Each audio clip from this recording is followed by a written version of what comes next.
play with him. Cannot win with him. Cannot coach with him. Can't do it. You played to win the game. I mean, listen, we talking about practice. Not a game. Not a game. Not a game. We talking about practice. Down goes Frazier. Down goes Frazier. You are now locked in to the Clock Dodgers podcast. Clock Dodgers podcast. Welcome to the Clock Dodgers podcast. I am your host, Neal Maligno. With me is our resident Aaron Rodgers fan club coordinator. What up, Josh? I'm not even going to answer to that. That's disgusting. What? It's disgusting, and I don't appreciate it. Come on, man. Listen, we're also joined by the guy who loves to watch DJ Moore's world burn. Thanks to Robby Anderson. He's retweeting everything in sight. What up, Adam? Hey, I'm just telling it like it is, and it is what it is.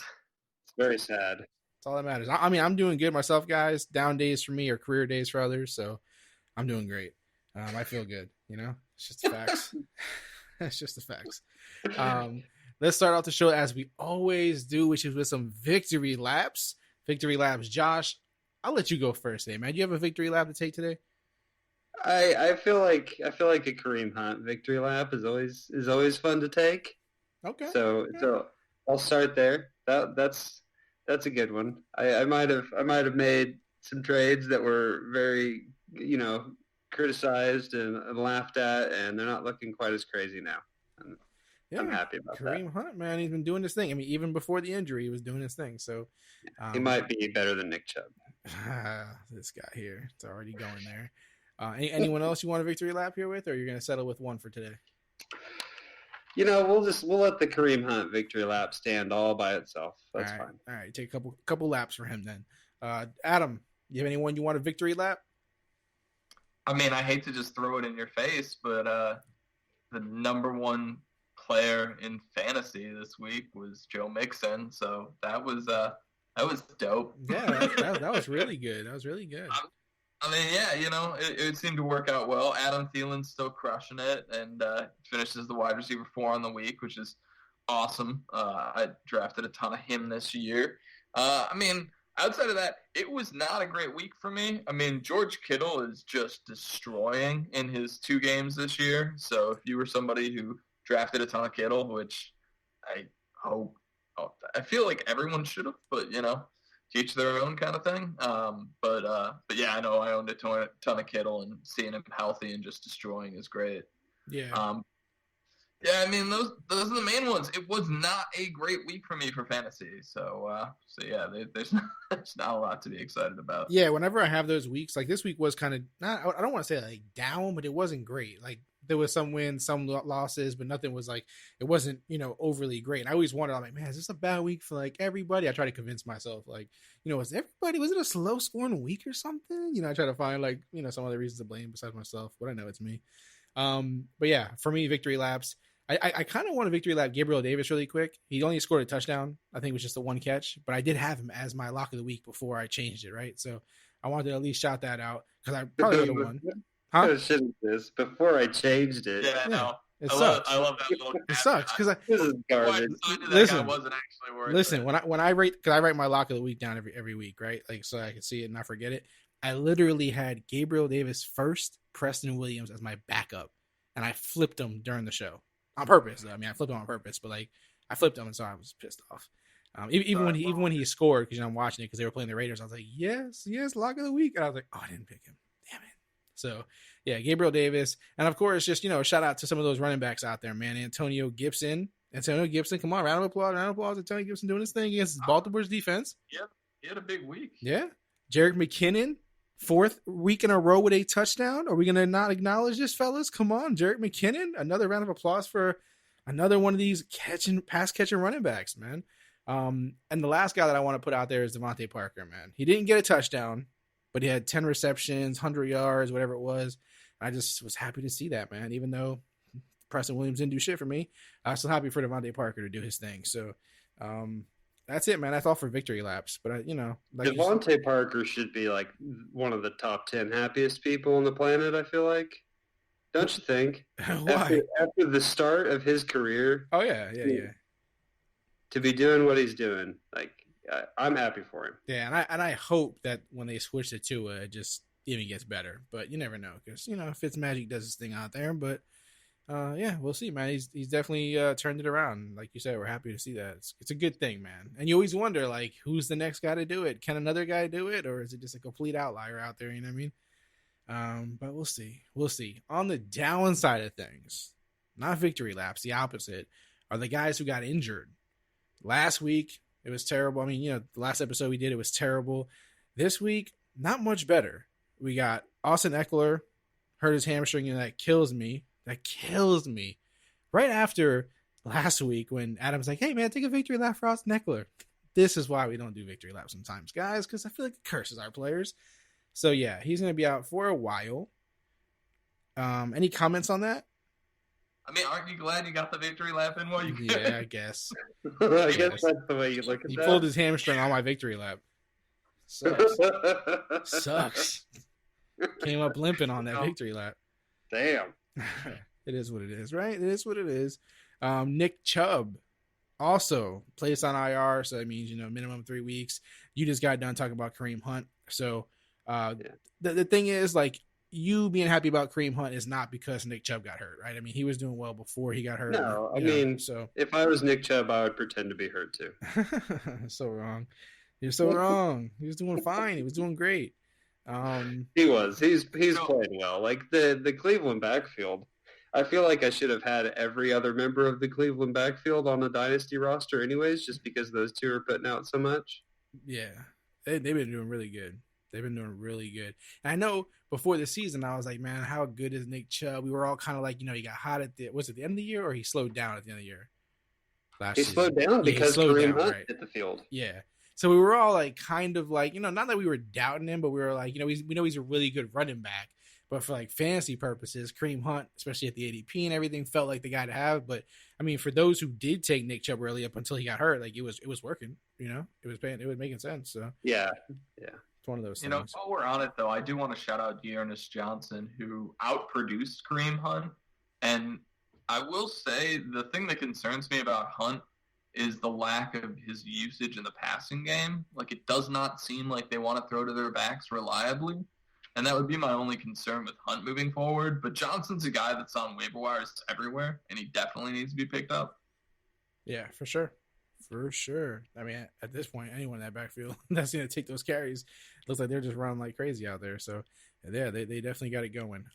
Two other guys that got hurt, Noah Fant, ankle, expected to miss at least a few weeks, right? Or a couple, maybe one.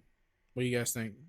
I mean, it seems like he's going to miss this week. I don't know if it's going to be beyond this week, but I mean, if he's out, there's a lot of options that have become available on waiver wires for tight ends. So, it's one of the easier positions to stream, but for sure. Yeah, you just make sure you got something available. And one other tight end went out, OJ Howard. He got put on the IR. So I don't know how much people care about that, but I feel like it's kind of significant because there's other tight ends there in Tampa who this may affect. It may be better for them now. So we'll see. Gronkowski and Brait. So yeah, OJ Howard IR'd. I think I want to say it was his ankle also, but I forget now. But yeah, anyway, he's on the IR. All right. Any other injuries I'm missing here, guys? Any other significant sign-ins, things that happened roster-wise, anything like that? I think that's it. Sam Darnold. Did we talk about Sam Darnold? No, we didn't talk about Sam Darnold. He got hurt too. No, yeah, I mean, Joe Flacco, or as Josh calls him, Flacco. You call him Flacco, Josh? Flacco Seagulls. Joe Flacco Seagulls. Looks like, the Jets plan on holding, Darnold out. So Flacco could be the starter. Do you guys trust him? I mean, I don't know what you're going on there, but I know you both said before the show started that you kind of might need him this week. Yeah, exactly. That's this season. I just need everybody off the waiver wire. I mean, if you're in a super flex league, there's a good chance that you are churning the waiver wire for quarterbacks. And in the Scott Fish Bowl, I was smart enough to preemptively pick him up last week, and it looks like it's going to pay off because I got Cam, and Cam's going to be out. And I don't know. The scary thing in Scott Fish Bowl is because of the scoring, which we've talked about before, but there's some pretty big negatives that can come in from starting a quarterback if they struggle. So being wacko for Flacco might really bite me in the butt. But he definitely is going to be in consideration. Yeah, I was gonna say don't celebrate too early when you pick up a backup quarterback in Scott Fishbowl, because I picked up Brian Hoyer as soon as I seen Cam Newton got COVID, and I was like, oh, he's actually available. Let me put him in here because I had Tannehill and I had to bench Tannehill and some other guys, and so I put him in there and I got -1 points for Brian Hoyer. So yeah, don't get too excited about Joe Flacco because it can get ugly. It can get ugly. So Brian Hoyer can kiss my ass. I will never trust that guy again. So yeah, -1 points. Great. So yeah, Flacco could get you -1 points this week coming up, Adam. So don't celebrate too early, man. But I understand. You did the right thing. That's all that matters. All right, let's move over to trust issues. Trust issues. Listen, guys, it's important. Trust is all we got. It's so important in this world. So the first one we have here is with the injury to Austin Ekeler, the unfortunate injury. Too many victory laps for Austin Ekeler. Joshua Kelley finishes top 20 at running back in week 5. I feel like that is not, asking for too much, too crazy. So Josh, do you trust it or do you have trust issues? Yeah, I think top 20 is pretty reasonable. Before Eckler had his big week when Herbert took over, Kelley was definitely getting the volume to justify that kind of a finish. So I expect it will come back. I also think that Justin Jackson could be relevant, but Josh Kelley seems to have the inside track. Yeah, I'm with you. I trust him for top 20. I also have him in a lot of leagues where I had Austin Ekeler in dynasty leagues and stuff. I actually had him and Justin Jackson, and I dropped Justin Jackson once. Yep. Josh Kelley looked like the guy there behind Eckler, and now I'm like, maybe I dropped him a little too early, but it is what it is. I do believe in Joshua Kelley over Justin Jackson because I just don't believe in Justin Jackson. So, I think finishing top 20, I trust it. Adam, how do you feel about it? I got trust issues. They're playing the Saints on Monday night, and I think just from a game script perspective, are probably going to be forced to throw the ball. They haven't really shown that they're willing to utilize him in the passing game, and furthermore, he's going to split carries with Justin Jackson. So I think overall, I'm just concerned from a touch perspective, and then from a game flow perspective, I don't know. I'm probably looking for other options. I understand what you're saying. I do get it, but then who is your better option though? Like who is in that range that you trust way more? Do you mean top 20? It's kind of like who are you trusting more? Yeah, let me try and look at who might be in a range like that. Jared McKinnon. Jared McKinnon. I'm probably starting over him. I'm starting Ronald Jones over him. I'm probably starting DeAndre Swift. I don't know about Swift. That one makes me wonder. Yeah, I can see the concern, but I think you're looking at probably a similar touch share, and I think Swift is the better talent. So I don't know. It's probably he's probably going to do what Dearness Johnson's going to do, and way more people are going to start Joshua Kelley. And I think that Dearness Johnson is probably not going to get the start over him in a lot of fantasy leagues, but I would not be surprised if they score basically the same amount of points. Mm-hmm. All right. So yeah, top 20. I think top 20 to me seems like a fair place to trust them at, but I understand those concerned, and if they like other options more in that range, I get it. All right. Even after performing as a running back 35 through 4 weeks, Kenyan Drake is a must start against the Jets in week 5. I will go on record. I like taking my victory laps. Kenyan Drake has burnt me so bad this year because I had him everywhere in all my lineups. I turned down Adam's trade where he tried to take Kenyan Drake off my team. It still haunts me to this day. And I traded a lot of good players over in the offseason and stuff to be a part of the Drake bandwagon. Obviously, I've been loving Drake, but that's when he was a Dolphin. I was a fan then. When he came into the job from David Johnson, I was like, this is crazy. I like the guy, but I didn't know this was going to happen. And I thought, well, there's no way this guy's going to fail this year. He's going to get all the work. He's the man now. How can this go wrong? Another year in this offense, it just has to happen, the best that could be. And it's not working out that way. It's going really, really bad. And now I'm in a situation like we were last week with Joe Mixon, right? Right, Adam, where we're like, you said you start Joe Mixon in this situation because of the matchup, regardless of how bad he's done. I said I wouldn't if I had a better option. And of course, that's a better option if I felt someone was, incredibly, just a better choice at that point. Like I would have started Jerick McKinnon, for instance, over Joe Mixon at that point, probably. That's how crazy and low I am with Jerick McKinnon, just because it felt better at that moment for me. But this week, I have a problem. Do I start Kenyan Drake? I said I wouldn't start Joe Mixon. So do I start Kenyan Drake this week or do I not? But I'd like to hear what you guys think about it. Adam, how do you feel on this? Do you trust or trust issues with Drake versus the Jets this week? I mean, for me, it's just all about process. Like I said last week with Joe Mixon, these guys who I think are big talents, who I thought were going to have big work shares, if they're in these huge plus matchups and I still have them rostered, I need to be starting them. Because otherwise, like, at that point, you should just trade him away. Because somebody out there would start him, and perceivably, he has more value to you just trading him. So for me, even though he struggled through the first 4 weeks, if I have Kenyan Drake on any rosters out there, and I do, I'm going to be starting him. Because against the Jets, it's the best possible matchup. That being said, I think Chase Edmonds is also flex-worthy. I think both these guys could potentially be successful. But, like, if you have Kenyan Drake, this is the best possible matchup for him, really. And ultimately, if he struggles now, his trade value is going to be out the window anyway. So, I don't know. For me, it's like cash in while you can. And I think this is the week you cash in. I don't know if it'll be like Mixon, where he then ends up being the, top fantasy player on the week. But it's not outside of the range of outcomes. Yeah, no, that totally makes sense. And Josh, he brings up a point here, and he's like, if you're not going to play him this week, then you might as well trade him. So let me ask you this: how comfortable do you feel with the idea that Drake's going to have a good week right now? And if he does, would you then turn around and trade him, or would you say, hey, this is what I've been waiting for? He's back on course, and I'm fine. So basically, what I'm asking you is, if he has a big week this week against the Jets, which doesn't seem out, like Adam just said, out of the realm of possibilities. This is a great matchup for him. If he has a big week, which he hasn't had all year before this, would you trade Drake at that point after, or would you keep him and say he's going to get back on course now? I would absolutely trade him. He's not getting enough volume to be a consistent producer. Like I would get rid of him. And I think if you get a chance, then that's a gift from the fantasy gods. I don't even expect it to happen.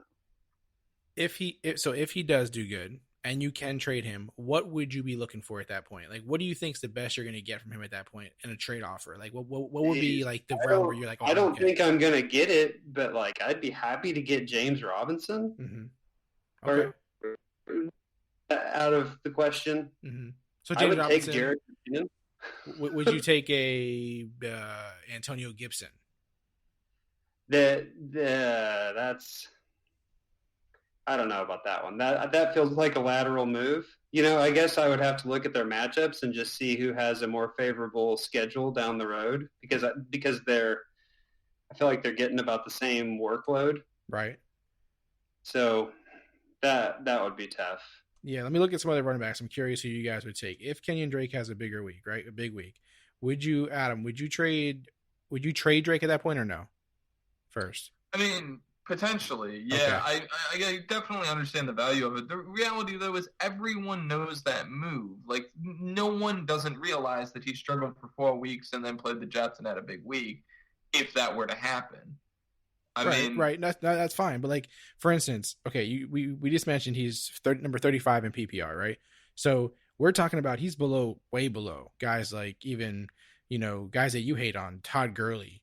Guy we don't talk about a lot, Devin Singletary, Ronald Jones, James Conner. I mean, if Drake had a big week, I don't think it's crazy that someone that has those guys would trade them to you for Drake, like believing that they're going to get the renewed Drake at this point, and that they're selling high on a guy that they thought wasn't going to be that great. So, I mean, would you pull a trigger on a trade like that, or would you rather just have Drake?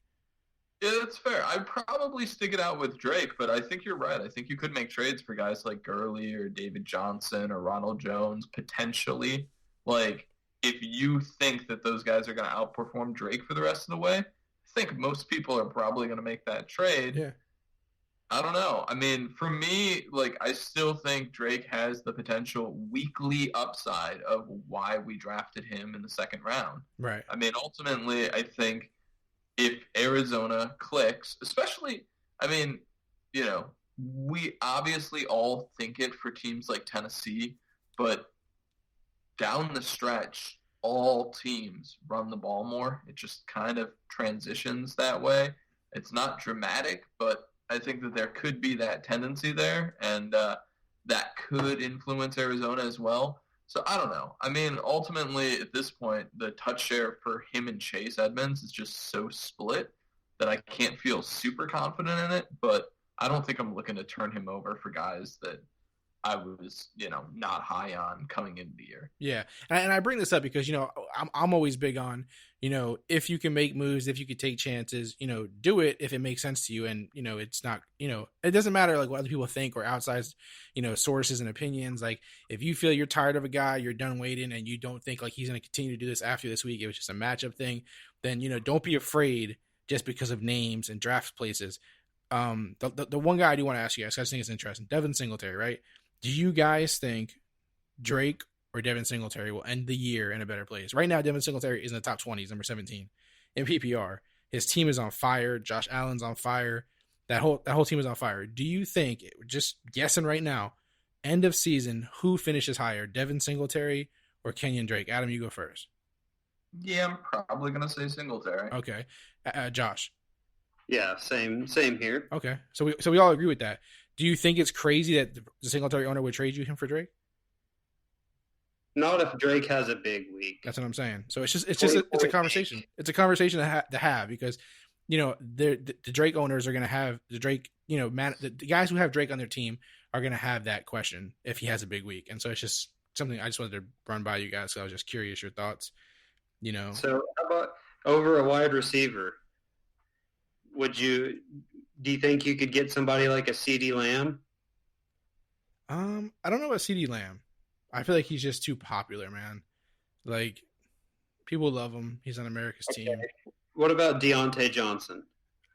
I think you could probably get Deontay Johnson. I think I might make that move. And that sounds crazy to you, right, Adam? Yeah, I probably wouldn't do that either. But that also has to do with scarcity at running back. Yeah. So that's what I'm saying. I just like to have these conversations with you guys because I feel like it's important because I think a lot of team owners out there are having these thoughts, and they're getting presented with these opportunities potentially in their leagues. And of course, everything varies with league size and scoring and all that good stuff. But I just like to have them because I feel like they are real and they are valuable. Because some people are just afraid to pull the trigger on guys because of names or what they, coming into season presume to happen. And, it's just real. So, I think it's a real situation that if Drake has a big week, people will have to face that. And it's going to be interesting to see how people move on it. But I'm good either way. I'm not against either way if people stick with him or switch. I get both sides of it. All right, let's move on from Drake. Through 4 weeks, Robby Anderson has averaged 18 points per game to DJ Moore's 11.7. Robby Anderson will outscore DJ Moore the rest of the way. Adam. Yeah, I think this transition has happened. I think that Robby Anderson is just going to have a larger ADOT, and because of that, he's ultimately going to see these targets downfield that cause big plays. And while DJ Moore might be the better pedestrian receiver, they're not really using him as such.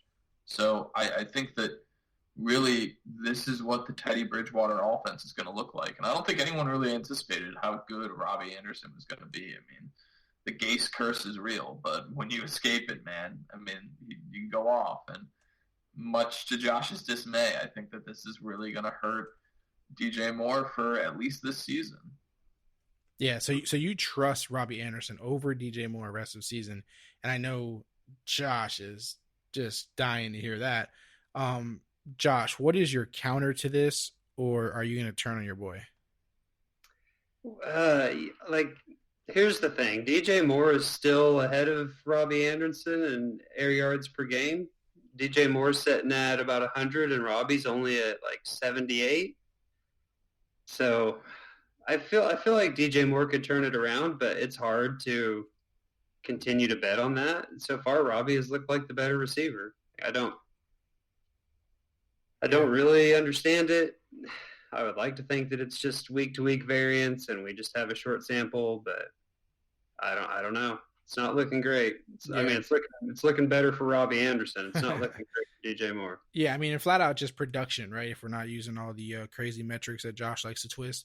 I mean, air yards. It's ridiculous. No, I'm just kidding. It's fine, but like, I mean, just targets, receptions, yards, touchdowns, all of the stuff that you're scoring points with. Robby Anderson is leading in all of them, I believe. I don't think DJ Moore has him, an edge in any of those categories. And of course, the stuff that Josh is talking about is like eventually, if these things keep going out, he believes that, if it keeps playing out this way, eventually the DJ Moore will turn that corner and be, the guy ahead. But it's an interesting conversation. It's just like the Joe Mixon. It's just like the Drake. It's just like wide receiver now. It's, do I keep playing this guy? Or do I go to the guy who's, was presumed lesser coming into the year and now it's playing better? It is hard to say that you trust Robby Anderson over him. It just feels wrong. But, you guys know I'm big on what the production says.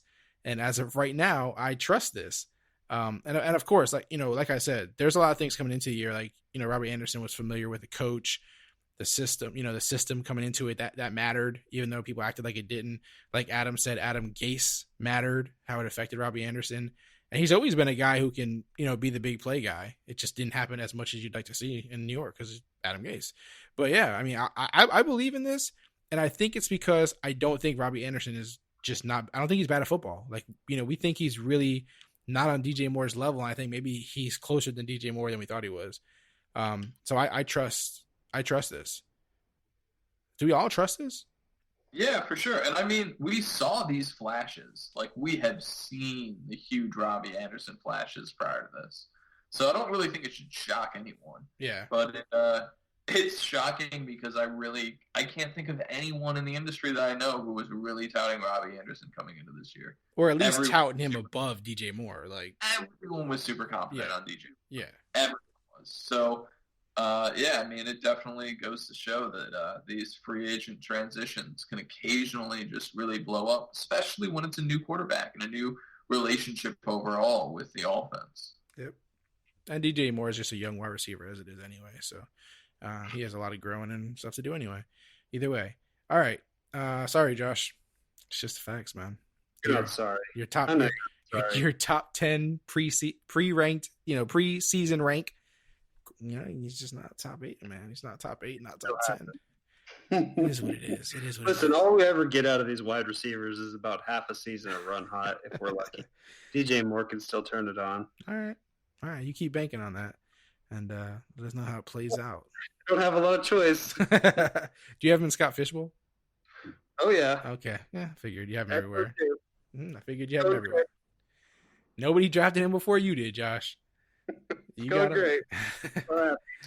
All right. Marquise Brown is the wide receiver 48 through 4 weeks. He will have his first start-worthy game, week 5, against Cincinnati. Josh, do you trust or trust issues with that idea?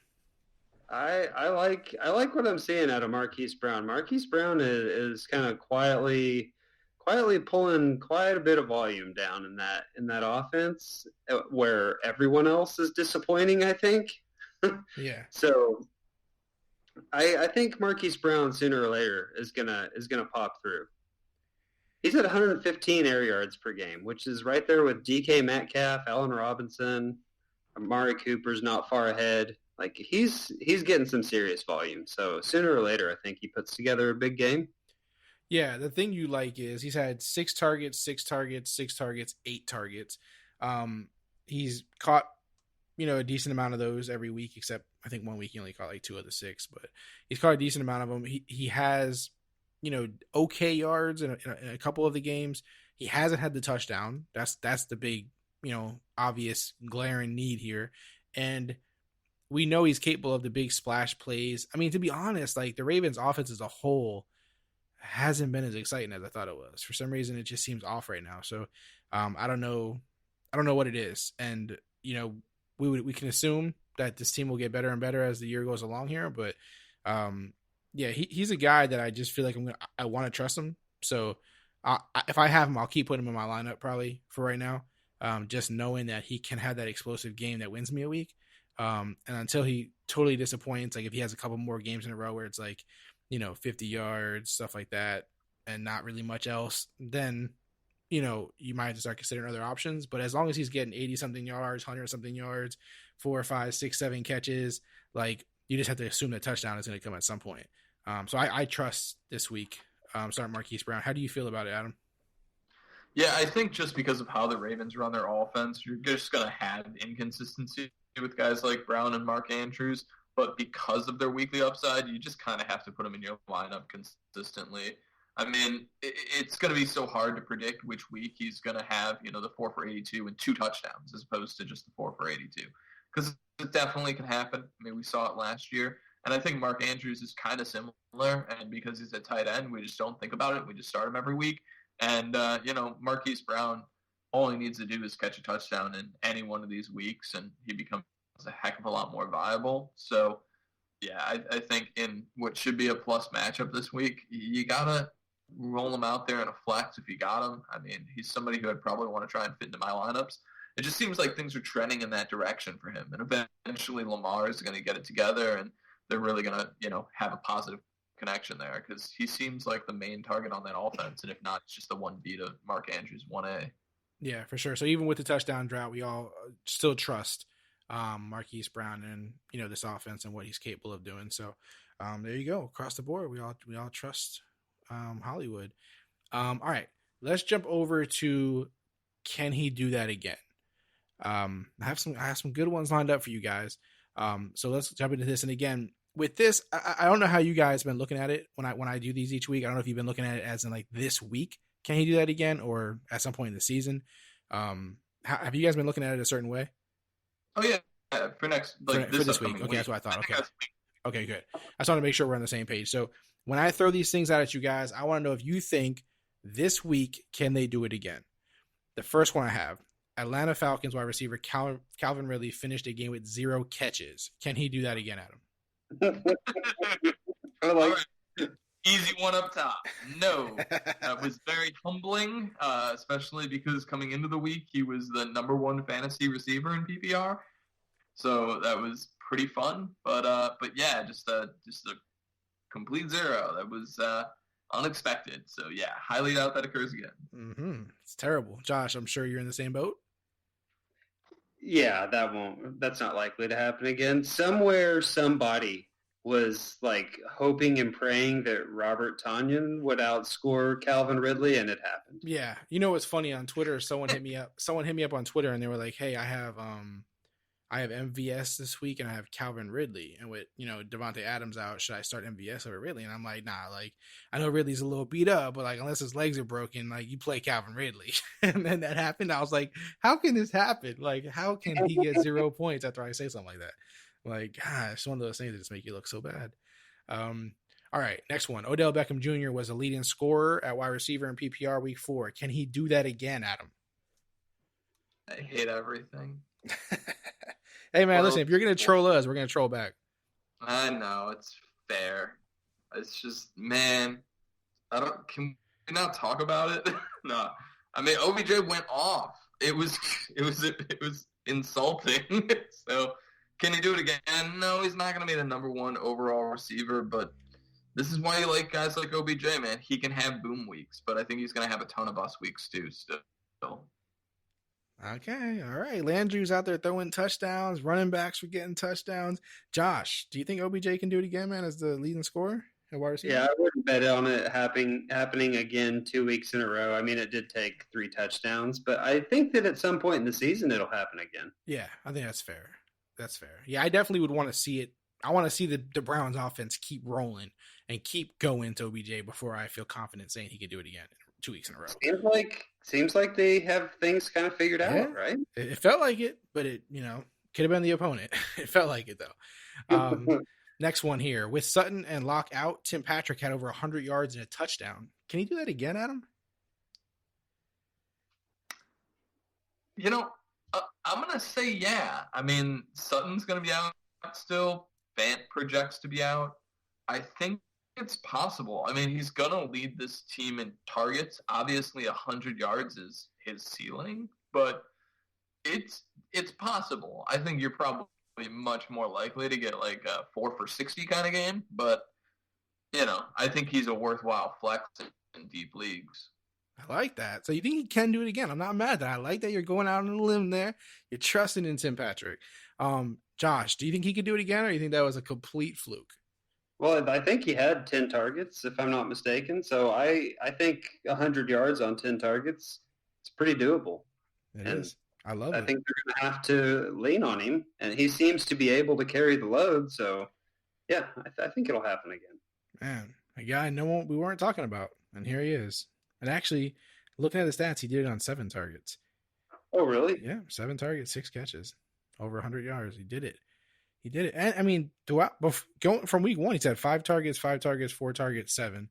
So it's been kind of, somewhat consistent across the board as far as targets, but then, like, these injuries are piling up and stuff. So I'm sure that's changing things. But I mean, big target, man. So we'll see how it continues to go. Next one, Mike Davis has been a top 10 running back in PPR for 2 weeks in a row. Can he do that again, Adam? Yeah, he definitely can. I think it's kind of shocking, but I mean, you guys are totally right. I didn't expect them to give him more of a workload than they were even giving Christian McCaffrey, but whatever. What do I know? I mean, I love this. I don't understand anything that the Panthers are doing, but it's somehow working, and I don't like talking about it because I was super off. I mean, I was off on Mike Davis. I was off on this offense. I don't understand what they're doing, but yeah, enjoy your week of Mike Davis production because it's going to be great. You might get one more after this, but then not at all again, Josh. I think it's great that we start the show with victory laps and then we spend the rest of the show kicking each other and admitting all the faults. It's the best. It's the best, man. It's the best. I mean, really, though, like, this is why you guys were willing to pay all your fab for him. I mean, you're going to get, 3 or 4 weeks of RB1 production. I mean, that seems pretty worthwhile. But I don't know if it is, It might get you into the fantasy playoffs, but it's not going to win yet. But then again, now you got Christian McCaffrey with this potential backup, so you're kind of locked into that role. So I'm still mad you've never made me an offer in the league, Adam. Still disappointed in you, man. He's just sitting there rotting away, man. And you're just letting losses happen. It's up to you, man. He's there. He's waiting. I need a wide receiver. Hit me up, man. Hit me up. I don't even know who you're talking about. Mike Davis in our Dynasty League, man. You have Christian McCaffrey. You could have been using this guy every week, man. You didn't have to spend waiver money on him, man. I'm just disappointed in you not being active out here in these streets, man. If it's in any of the Dynasty Leagues I'm thinking of, I'm either crushing it regardless or tanking. The story of our lives. All right. The last one I have here, Robert Tanyan finished as number 2 tight end in PPR behind only George Kittle. Can he do it again, Adam? Yeah, he can. He's the number 2 fantasy wide receiver on the season so far. And Aaron Rodgers is good. So it's crazy, but if Devonta Adams is out and they have no other options there to throw the ball to, Aaron Rodgers is going to throw the ball to somebody. And I guess Tanyan's the move. I mean, as far as if he's going to finish wide receiver or tight end 2 next week, probably not, but he's a must-start guy at this point. I love it, man. Aaron Rodgers is just so good, isn't he? No, he's not. He's just so good. He's just so good on his worst days. It's your greatest days, man. It is what it is, man. Josh, how do you feel about this, man? I mean, can he do it again with that awesome quarterback? I'd rather start Johnny Smith. I'd rather start like Evan Ingram for sure. Zach Ertz, Dalton Schultz. I'm not getting on that train. I don't care. It's leaving the station. It's leaving the station without you, buddy. I'll tell you one thing. I jumped on with my last grasps onto the Mike Davis train. I saw it leaving. I saw it running away. It's true. And I admitted my mistake, and I moved on. That's what you're supposed to do. Yes, I know. It's the mature and reasonable thing to do, and I refuse. And I refuse. All right. That's fine, man. That's fine. All right. Don't get on the wagon. He will do it again, Josh. Now he won't get 3 touchdowns again, but he will stay up there in top tight ends, buddy. All right. Not so obvious lock of the week. Who won? Who won last week? I think again. Did we have another bad week across the board? My Gabriel Davis pick would have been a lock. I would have been in there, man. I knew when he scored that touchdown. I thought I used him. I thought I picked him.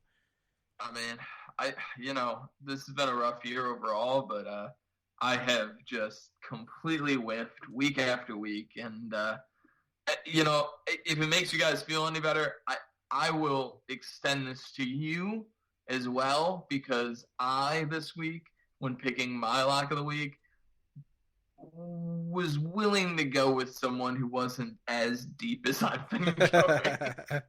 Because, guys, we need to give some suggestions of people who, you might actually start. Because we haven't been doing so hot. All right, let's go a little higher up then. Let's go a little higher up. Let's go a little bit hotter of a player. Not so obvious, but not, obvious. So, who wants to start since no one clearly won here? Should we let Josh start? All right, let's let Adam start. So let him set the tone since he said he picked someone that's not so obvious. Not obvious, but still not so obvious. I'll set where we're at because, it's not so obvious. And for me, it's a guy who had a huge week 1, but the last 3 weeks has basically been a total dud. Single-digit points in PPR each of the last 3 weeks. But they have a great matchup this week. They're playing the Cowboys, who over the last 3 weeks have literally given up 38 or more points to each of their opponents. So I think that the Giants are really going to pull it together, and I think Darius Slayton is going to be the main benefactor. They're going to be forced to throw the ball. I think Darius Slayton offers the most big play potential. So for me, it seems like the right sort of matchup to get him in your lineup to potentially be a guy in your flex who hits for a big week. I like it. Slayton's a good one. Slayton's good. Not too obvious. Some people still aren't on board with Slayton, man. They're just not they're not buying. I mean, looking at the last 3 weeks, he's been a disappointment if he's been in your lineup. So yeah, that's true. Yeah, it still feels risky, but he's a guy who I think a lot of people were on coming into the year, so it doesn't seem like too crazy deep. But yeah, at the same time, I don't know. I know in leagues that I have him, I'm struggling to start him, but I'm rolling him out. Okay, good. I'll say this, Josh. I'm gonna let you go next. What I will say about Josh is the first week he won with Greg Olsen, and I'm disappointed that he didn't keep going back to the tight end well after that, because he really could have pulled some really good ones if he was just looking at matchups and covering for injuries and backups. He could have had something with Tanyan. He could have been putting Mo Alley Cox in there. Like, dude, you could have been pulling stuff out of the hat. And you just straight away instantly. And so I wouldn't be mad if you went back to the tight end well here, but if you got something else in mind, Slayton, it was kind of like, I think he's like around top 100 if you're counting like all players production wise. But if you take out quarterbacks, I'm not sure where he's out. I don't know where he's at exactly. But who do you have this week? I don't know if you have someone in mind, if his Slayton pick changes it for you a little bit, but who do you have in mind for your not so obvious lock of the week, Josh? DJ Moore. No, it's not DJ Moore. It wouldn't be a bad idea at this point. At this point, it's almost allowed. That's very sad. You know what? I'm gonna go with this name that I don't know how to say, and it's Olamide Zaccheaus. I think I like it. I think that Matt Ryan is back there slinging it, and he's already kind of made a fantasy star out of Russell Gage. Julio is looking a little hurt. I think Olamide might get some run, and I think he can do it. Yeah, I like it. That's a bold spot to go for, man. Calvin really didn't get any catches, and he did. So you're like, oh, okay, we're phasing out Ridley. No, I'm just kidding. Yeah, no, it's a good pick. It's a good pick. So we got Slayton and we got him. What do I want to do here? Do I want to? I could go with a guy that we mentioned earlier, and it's kind of who I was going to kind of go with, even though he's kind of like a waiver move and stuff this week. Does that still make him not so obvious? I was going to go with Dearness Johnson. Yeah, that's fair. Okay. I know, listen, it's not David Johnson. It's not Deontay Johnson. It's not even Duke Johnson. It's Dearness Johnson. But still, he'll feel, when you're the fourth D Johnson in people's minds, and you weren't even in their mind before last week, I think is viable for not so obvious lock of the week. So he'll fill in for Chubb. I mean, yeah, Hunt's there. We've seen it. We know he's a love of our hearts. We love Hunt, but we can't forget that the new DJ in Cleveland, he did some work, man. Like Adam mentioned, he had, I think it was over 90 yards. It was not even a crazy amount of carries. It was like a little over 10 carries. So I feel good about him starting the game with Hunt and feeling like the guy is getting his chance. I feel good about it. So against Slayton and against the guy's name we can't pronounce well, and I don't want to disrespect it. That's who I'll practice. I'll practice over the weekend. But it's either Olamide or Olamide. We could probably listen to like an interview or a highlight reel. And Josh, I'm pretty sure you had it right the first time. I think Josh did very well, actually. Yeah, he does. He does. He's a teacher. I mean, we expect him to pronounce language correctly. And plus he's had a lot of practice when he's reading kids' names in class. He's like, oh, new student, what's his name? So it's been a touchy subject for him over the years. He's had to perfect the craft. All right, I like our not so obvious locks of the week. I think this week one of us are going to hit hard. So I feel good about it. Where one of us are going to really, really do well. So I feel confident in this one. I think, we're going to pull away with a real winner this week. So keep those names in mind. Those are our not so obvious locks of the week. I keep forgetting. I want to throw these onto Twitter and have people vote which ones, who they go with. Because I'm kind of curious each week which one of ours are the craziest. So I'm going to throw this one on Twitter. Someone remind me. And we'll see who, the people agree with here. And that's it. That's it for Not So Obvious Lock of the Week. Let's jump over to Foul or No Foul and get close to wrapping this show out. North Dakota State quarterback Trey Lance balled out on Saturday, then declared for the 2021 NFL Draft today. Foregoing the rest of his, eligibility in college with COVID and everything else facing young athletes today, more college players should follow this idea, this pattern, and create a pattern out of this. Do you guys have foul or no foul on that? Adam? No foul. I mean, these kids aren't getting paid money to play, and it's a risk every time you're taking the field, regardless of COVID. So I think for, any player who wants to make the decision to come out early, if they think that the NFL is still going to draft him, more power to them. I mean, really, I think it's up to the individual. Yeah, I'm with you on that. What always bothers me is I hate that they can't make money off their name while they're in college. It just drives me crazy, that idea. That, these dudes could be balling out, this school making millions off your back. The fact that you cannot, do anything. They literally can't even start podcasts, YouTube channels, anything, and, get paid for it. It drives me crazy. It annoys me so bad. So anything that, is a business decision for them and their family, and hopefully it plays out for the best, obviously, I'm always with it. So I definitely have no foul in this. And Josh, I know you're a teacher and everything, but you okay with these guys going out and getting their money over your education? Yeah, I'm okay with it. I don't know if it's really the wisest decision. I think foregoing a bowl game is one thing, but foregoing a large part of a season, I'm just not sure. I think he's just getting a little overeager. but that's his call to make. Yeah, I mean, he's really good. He's done really well. He's projected to be a first round draft pick, and obviously with COVID and all this weird stuff, I just feel like, why not? It's a weird year. Things are coming. Things are happening strange. I'm okay with it. I wouldn't feel the luckiest right now, 2020, going out there and everything's really weird happening. So yeah, I'm fine with it. All right. The next one, Christian McCaffrey will be sharing the backfield with Mike Davis much more than he was before he got injured. Foul or no foul, Adam? Oh, it's not going to happen, guys. Sorry. I don't see it. I think Mike Davis is super talented. I think he's shown that, but I think that, a big part of why he's been so successful is the workload that they're giving him. And I think that workload is going to transition back to Christian McCaffrey. I mean, as long as Christian's 100%, I mean, for the first week or two, they might have some sort of split to work him back in. But I think, if we're talking by fantasy playoff time, yeah, it's just going to be the Christian McCaffrey show, I think. Yeah, Josh, I say no foul on this. I think they got to protect the investment of Christian McCaffrey and, give him Mike Davis some work, man. It's been working out. So, I think he will share that backfield. I'm not saying it's going to be a 50-50 split or anything crazy. I mean, we're talking about the best running back in football here, but I do think that it's, it's going to be noticeable. It's gonna be more of a bigger deal than them handing the ball to the fullback to try to get the first down. You could actually hand it to Mike Davis instead. So yeah, I think there's some real carries that are gonna be handed over, but nothing that you're gonna have to worry about Christian McCaffrey in any way. But Josh, how do you feel about it? Yeah, I think that Mike Davis might continue to get worked in only because Christian McCaffrey has a high ankle sprain, right? Like those are brutal. Yeah. And I think that there's a good chance that when McCaffrey comes back that they're probably rushing him a little bit. So I don't think that he necessarily deserves to split the backfield with McCaffrey, but I think that we might be just being over ambitious with his return. Yeah. Listen, all you care about is DJ Moore, right? You're like, when are we going to get DJ Moore the ball? How about that? How about we let DJ Moore play running back? There's still time. There's still time. All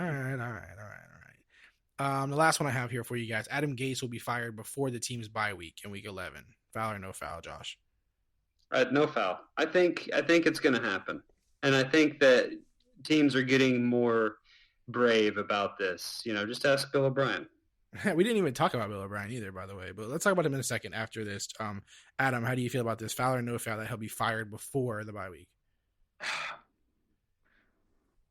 I'm going to say foul only because I just think that organization doesn't know what they're doing. Like, they should have gotten rid of Gase already, before this year. So, for me, I think they're probably just going to continue to ride him throughout the year. And, week 11 is late, so it's possible. I don't know. I think it's a good line. Yeah.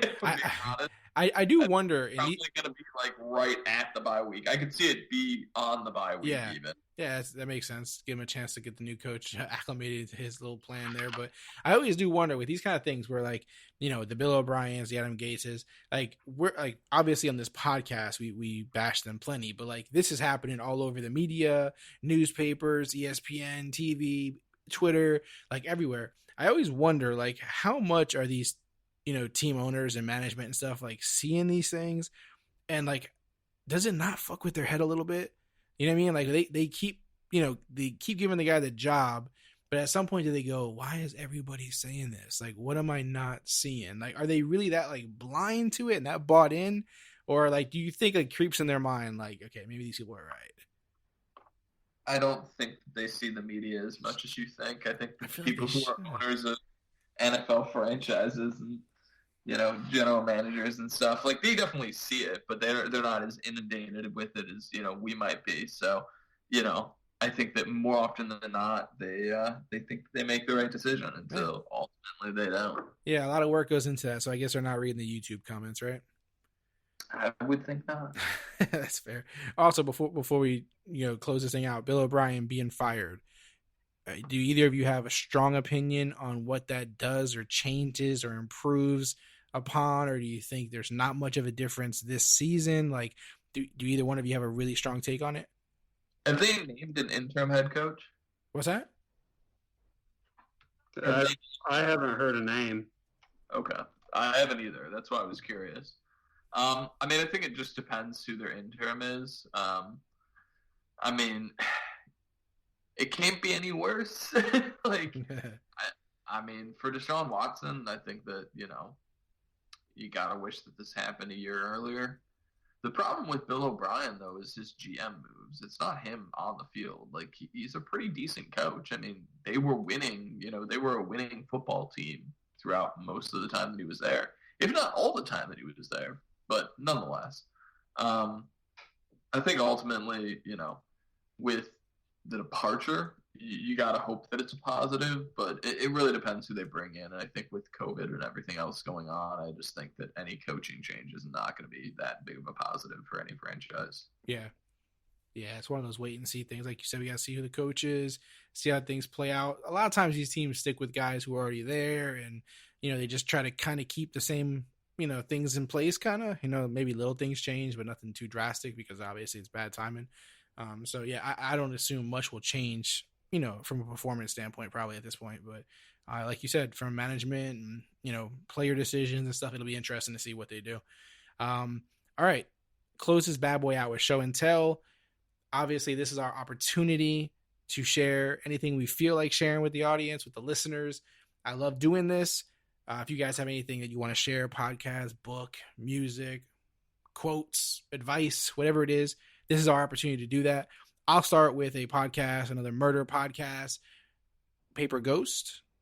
It's a popular one right now. Just came out recently. I'm not finished with it, so I'm not going to like give a full throttle take on it. Like I'm all the way in on it, but like so far the time that I've invested hasn't been like a waste. So I feel good about it.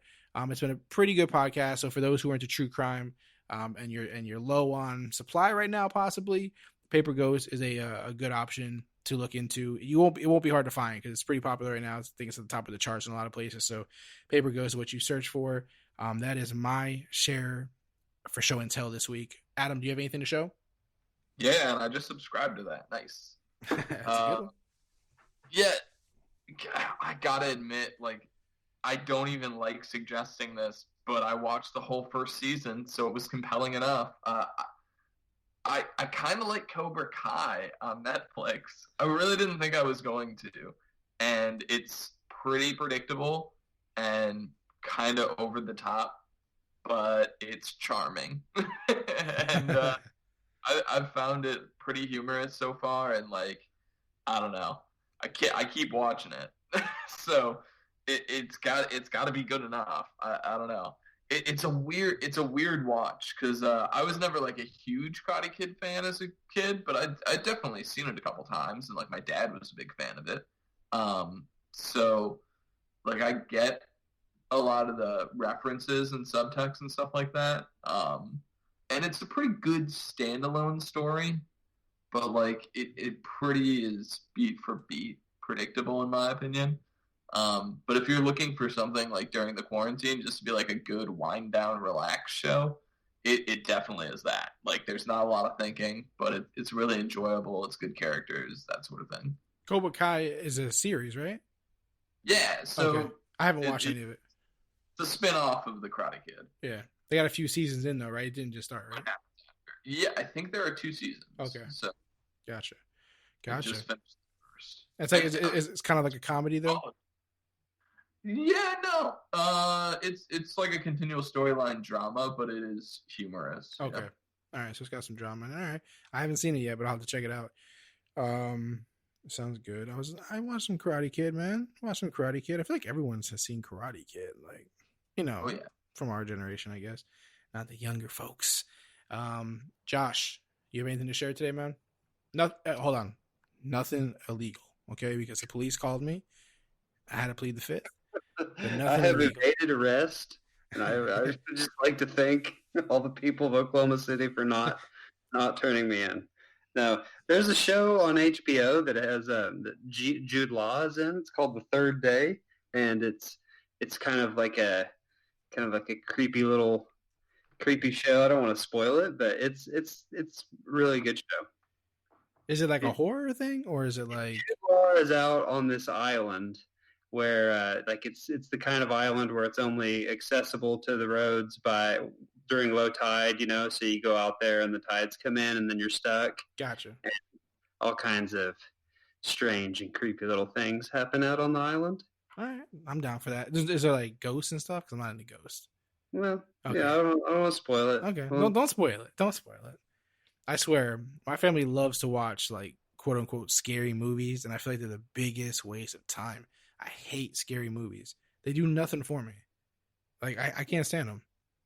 So I mean, this may be more of a thriller or sort of like a mystery. I don't mind that, but like straight up like haunted house or haunted doll or like I can't deal with it, man. I cannot do it. Like I cannot spend the hour and a half to 2 hours watching a movie about a doll or a house that's haunted and wants to eat you. I can't do it, man. So can I? Like, does not scare me at all whatsoever. Yeah. Like, I can walk through haunted houses, and it's just like I find it funny more than anything most of the time. But like scary movies and stuff, I will say there are some that I have watched lately that do have decent jump scares. Like, if nothing else, I don't know. But there's good horror out there. Yeah, I don't mind like murder horror. Like when I was younger, I used to be terrified of like the Scream movies and stuff. So I don't mind like there's a killer guy. You know what I mean? Like I don't mind that. But when it's like it's a ghost, it's a spirit, someone's possessed, this, that, like that's not for me, man. Like I'm not into that. Another show that I shared earlier it's also on HBO, I think. It's called Lovecraft. And so I'm several episodes into that now, and it's still really good. Like it's also one of those shows where every episode is like they have continuous characters who are developed, but every episode is very different. It's like its own thing. Are you sponsored by HBO? Yes, I am. They paid my bail. So you were locked up. No. So Lovecraft sounds a little what is this? How far fetched should we get? Is this like sci-fi or something? Like what are we doing? Yeah, it's sci-fi, and it's also like there are some ghosts in some of the episodes. Gotcha. Guys, he's all in on HBO, folks. He's throwing his money at the screen. Just My girlfriend has an HBO subscription. Oh, okay, she's throwing her money, and Josh is again being illegal. That's fine. It's not illegal. Actually, I don't think it's her subscription. If you want to know the truth, so you're both breaking the law. Okay, cool. That's great. I'm sure HBO's gonna be happy about this. Remind me to tag HBO as we tweet this episode out. All right, that's it. That's all we have for today. Listen, Josh can be found on Twitter for as long as he is free. Not in jail. He can be found at JC Crocker, and you can talk to him there. And maybe when he is locked up, they have access there. I don't know. Adam, because he doesn't admit to illegal things on live recordings, can be found at the Other FF Guy at all times. And I can be found at Clock Dodgers, Twitter, Instagram, all those good places. Hit us up. Questions for the show, polls. I'm going to throw a poll up. I got it, guys. Remind me to throw the poll up. I have to throw the poll up. Do not let me forget. Interact with us there. We love talking to you guys on Twitter. It's the greatest. Other than that, guys, if you haven't already, please drop us a review. The 5-star review means everything. If you drop a 5-star review, and like put your Twitter handle or wherever you're from that I can communicate with you. I mean, don't put your personal information on there, but just a Twitter handle or something. I can even send you something like a sticker or a wristband or put you in a contest entry, something. So like, drop the review and throw your Twitter handle on there and we can do some fun things with that. Other than that, subscribe to the podcast. If you're just listening, you're just streaming somewhere, you got your friend's AirPod ear in your ear and you're not actually subscribed on your phone, like go do that. Go subscribe everywhere you can, whatever app you want. We love it. We appreciate it. Other than that, I have nothing else for you guys today. Do you guys have anything else for the people? Neal, yes. Remember to set up that poll. I appreciate it, man. But try to do it after the show so I don't forget. Because I'm going to forget. I'm going to forget. Like when I do this whole editing thing that you guys don't take part in, I'll probably forget. So like after that, tweet it out. Let me know. Okay? Perfect. Other than that, as always, be kind, be great, keep dodging.